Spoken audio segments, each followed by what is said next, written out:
טוב, אנחנו ביפו, אנחנו גם שומעים פה את המואזין שר, הולכים למסעדה בשם קבקה, מסעדה שהיא בעצם שלוחה של מסעדה שאני מאוד אוהב, בכפר ראמה, עזבה. מה לעשות? מתחיל בזה ונקראת, אחר כך אתה מתחיל לערבב עכשיו. הבנתי. צריך מדריך למשתמש בו.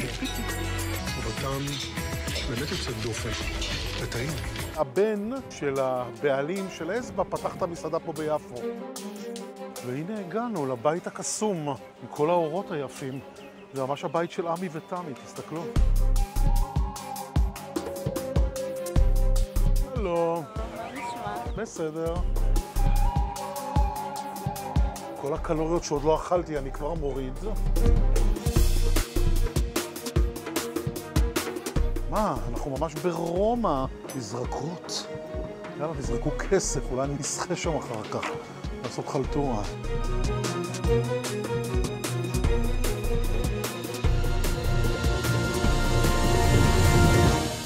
שלום, שלומך? בסדר גמור, אני את אבא שלך מכיר.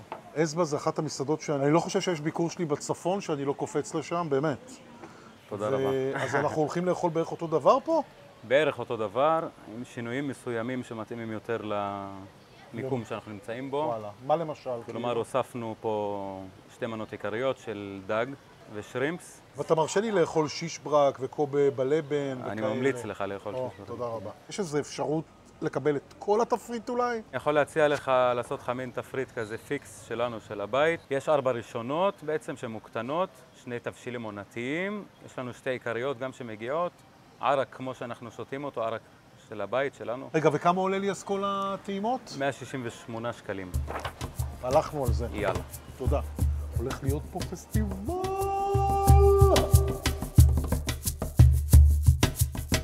אני יודע שלא ביקשת מים מוגזים. שכחתי. אבל אני יודע מה אתה אוהב. וואי וואי, כמה ערק. וזה חצילים משכם. זה נראה כמו מי שקדים. זה ערק בכמויות, וואי וואי. החציל הקטן. איי איי איי. וואי, איזה ריח. כמה טעמים, גם חמוץ, גם מתוק. מי המאמין שזה חציל? תקשיבו, בעזבה, אני באמת, האבא שלו, השוויתי אותו לא פעם כמו שף צרפתי, שהולך ומקושש עשבים ומה שטרי. ואני מקווה שהבן עומד בסטנדרטים. בינתיים כן.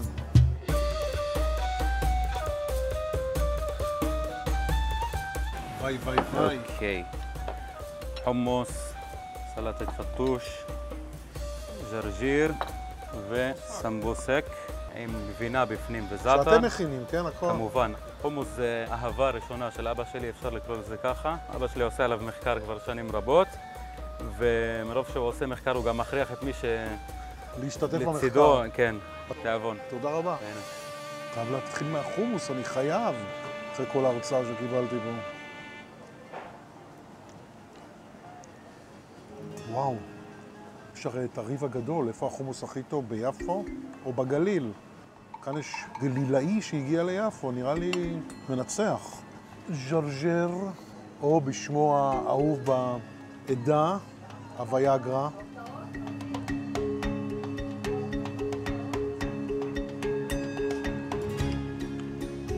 מדהים.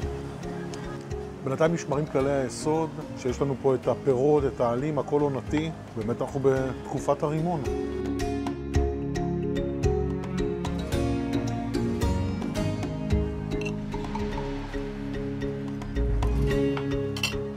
תקשיבו, אני במסעדה גלילית, בינתיים פרפקט. ואני גם חושב על המחיר. זה עבר לי ככה בשקט, 168 שקלים, משלם בן אדם לארוחת טעימות. מוזר, לא? כולל שתייה, ערק.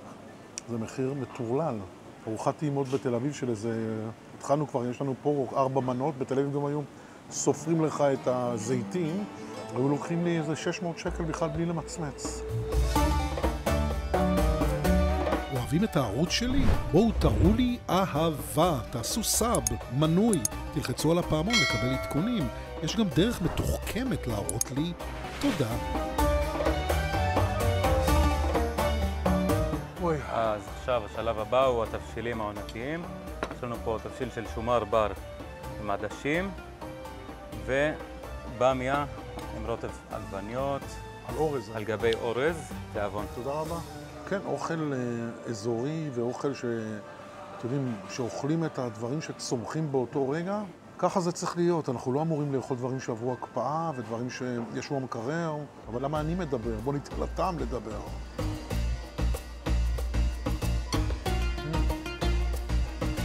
במיה, במיה. גם. וואי, תקשיבו, אני באמת בבעיה פה. הטעמים של השומר בר והעדשים הם פשוט מופלאים, כן? אני חייב להפסיק לאכול, באמת. ואני ירד יעלה במדרגות ואשחה בבריכה.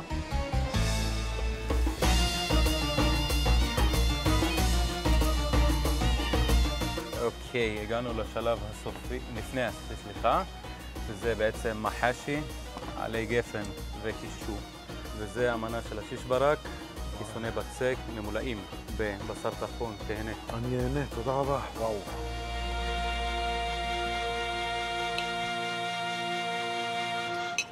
איי. לפי מיטב המסורת הערבית, גם הטורקית האמת, יוגורט עם בשר, זה תמיד עובד, גם בשווארמות שם.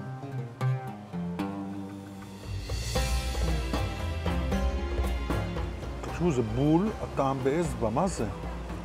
אני עוד חושב שאימא שלו פה במטבח. תכף אני אשאל אותו על זה. וואי, אני מסר אוצר מילים לתאר את העונג הזה, שקורא לי בחך עכשיו. וואי.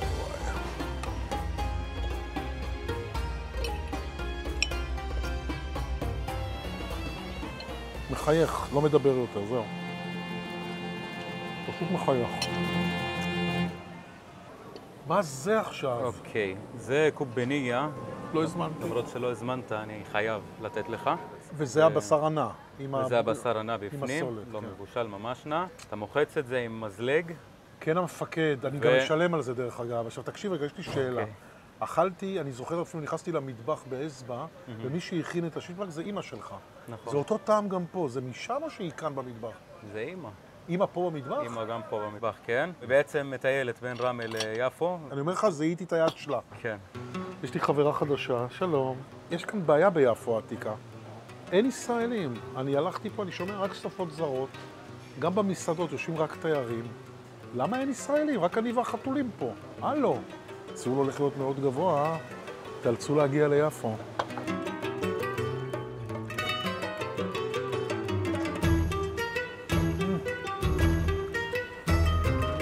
מה מצבנו עד עכשיו, איך היה?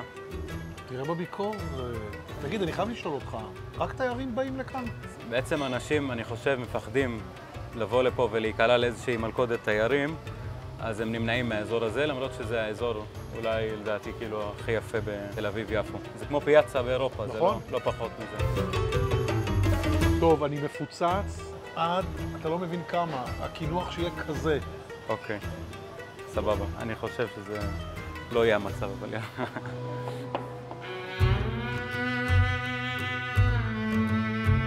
אוי, סליחה, הקינוח הוא סודי, אתה לא יכול לצלם.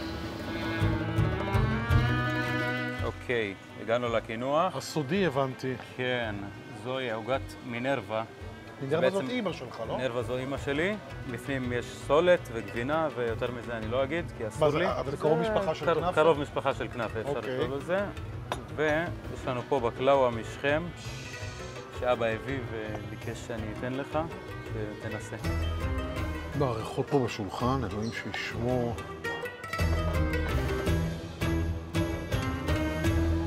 תקשיבו, לא טעמתי דבר כזה בחיים, זה ממש לא כנאפה. זה קצת מתוק, וזה דבר שאני דווקא אוהב בקינוחים. אני יודע שהרבה יגידו שאני מטומטם, שאני מוותר על תופינים משכם. אני כבר לא מסוגל יותר, אז גם מתנה, ואני הולך להעליב את בעל הבית, אבל אני מסרב לקבל אותה. חשבון. תודה. בבקשה, זה החשבון. ממש תיבת ההפתעות. טוב, אנחנו משלמים 168 שקלים עולה ארוחת הטעימות, הקובניה שדרשתי את הכסף 48 שקלים, והמוגז 20 שקלים, 236. אני חייב להודות, עוד לא נתקלתי במסעדה כזאת שמביאה את המטבח הגלילי בתל אביב יפו. ואין ספק שמדובר במטבח מצטיין. אין פה הברקות גדולות, יש פה פרודוקטים נהדרים, שיטות הבישול המסורתיות וטעמים נהדרים. 8.5 במדד שלנו.